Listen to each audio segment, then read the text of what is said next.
हामी यहाँ बस्ने ठाउँमा आइसकेको थियौँ अनि चाबी नै भेटाइएन हाम्रो होइन चाबी नै भेटाइएन यहाँ चाबी नै खुलेन यहाँ आमाले खोज्दै हुनुहुन्छ चाबी तर भेटेन है बस्ने ठाउँमा आइसकेका छौँ अब हामी आज यहीँ नाइट स्टे गरेर अनि भोलि चाहिँ हामी डाँडा चढ्छौँ डाँडा चाहिँ यो हाम्रो पछाडि देखिरहेको छ अहिले केही देखेको छैन होला केही देखेको छैन होला अहिले चाहिँ हामी बिस्तारै सबै अपडेट गराउँदैछौँ हस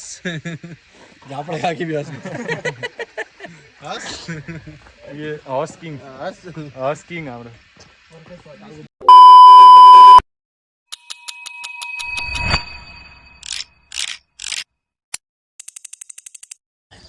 hello guys welcome back to another vlog बिहानको 4 बजिरहेको छ अनि हामी चाहिँ भर्खर अब सुत्दै सुतिएन रातभर रमाइलो गरियो होइन अनि खाइयो नाचियो गाइयो र हामी अब जाँदैछौँ 4 बजे डाँडामा भ्यू हेर्नलाई लेट्स गो पानी सानी भरेर चाहिँ हामी लाग्छौँ डाँडा चढ्नतिर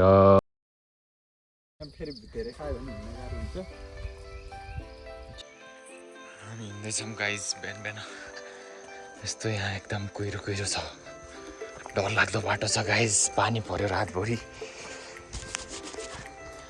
चिप्लो बाटो रातो माटो लड्दै पर्दै हामी देवचुली हिल चढ्दैछौँ अब हामी यस्तो भुतिया बाटोमा चल्दैछौँ हामी कहाँ पुग्छौँ भन्ने कुरा तपाईँहरूलाई भ्लगमा देखाउँछु मैले हेर्दै रहनु होला हामी हिँड्दैछौँ एकदम लेट्स गो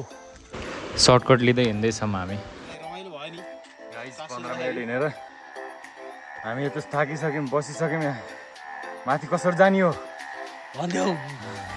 बिहान बिहान यस्तो रमणीय मौसममा हामीलाई हिँड्दा चाहिँ एकदमै खुसी एकदमै रमाइलो लागिरहेको थियो अनि साथीभाइहरूसँगै ट्रिपमा निस्किँदाखेरि चाहिँ यस्तो राम्रो भ्यू यस्तो राम्रो मौसम यस्तो राम्रो सिनरीहरू हेर्दै माथि चढ्दा चाहिँ हामीलाई एकदमै रमाइलो लागिरहेको थियो हामी चाहिँ एकछिन चढ्दै एकछिन रोकिँदै एकछिन चढ्दै एकछिन रेस्ट लिँदै हामी यो बस्ने चौतारासम्म आइपुगेर एकछिन गफ गऱ्यौँ बसेर सुख दुःख गर्ने कुराहरू होइन सबै साथीभाइहरू बस्दाखेरि हुने छलफलहरू हामी गरेर एकछिन हामी रेस्ट लिएर अनि फेरि हामी माथिको यात्रातिर कन्टिन्यू गर्छौँ अनि हामी हिँड्दै कति बेला भिडियो बनाउँछौँ कति बेला फोटो खिच्छौँ कति बेला नाच्छौँ कति बेला गीत गाउँछौँ हामी यस्तै गरी रमाइलो गर्दै चाहिँ हामी माथि चढ्दै थियौँ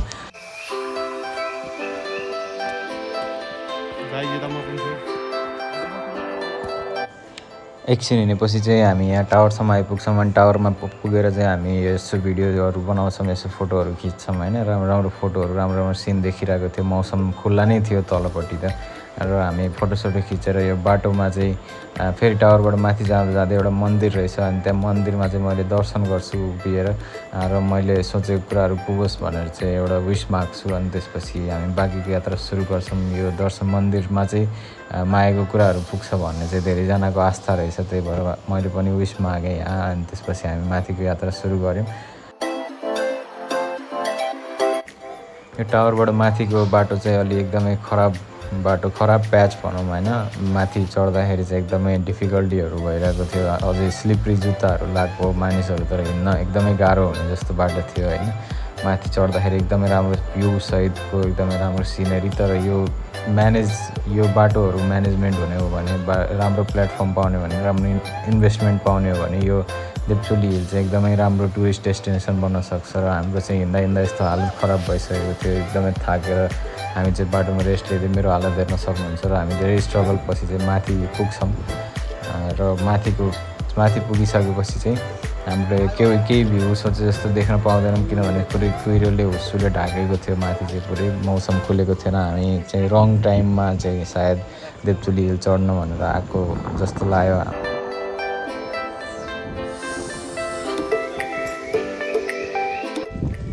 गाइस हामी डाँडामा पुगिसकेका छौँ एकदमै थाकेर एकदमै हार खाइसकेको थियौँ लेकिन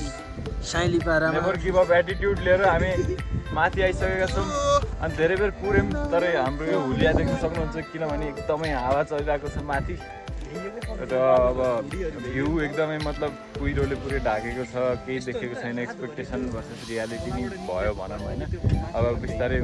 मौसम खुल्छ कि भनेर कुरेर बसेछौँ हामी चाहिँ लगभग 1-1.5 घन्टा भइसक्यो हामी कुरेर बसेको थिएँ मैले चाहिँ भ्लग गरेको थिइनँ मलाई एकदमै जाडो भइरहेको थियो यो प्लास्टिक लगाएको कारण पनि जाडो भएर हो सो स्टे ट्युन मौसम खुल्यो भने चाहिँ हामी देखाउँछौँ होइन मौसम खुल्यो भने हामी देखाउँछौँ सबै भ्यूहरू जति सो स्टे ट्युन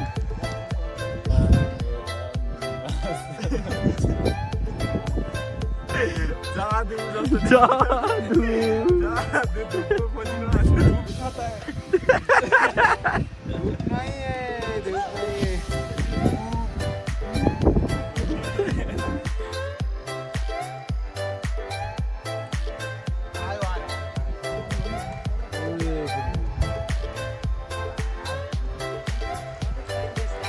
धेरै समय पर्खिसकेपछि पनि हामी भ्यू हेर्न नपाएको निराशाका साथ हामी फर्किनु पऱ्यो किनभने हामीलाई छिटो घर जानु पनि थियो बिहान त्यही भएर हामी छिटो उठेर चाहिँ हामी भ्यू हेर्नु भनेर माथि गएको थियौँ गाइस हामी यहाँ फोटोसुटमा आइरहेको छौँ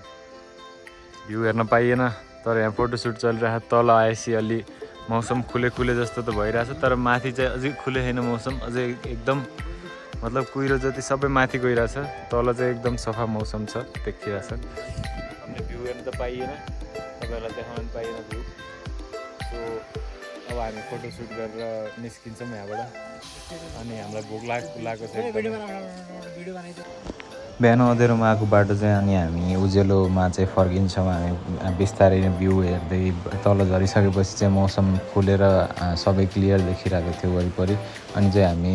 एकदमै आनन्द लिँदै भ्यूको आनन्द लिँदै चाहिँ फर्किँदै तल झर्छौँ बिस्तारै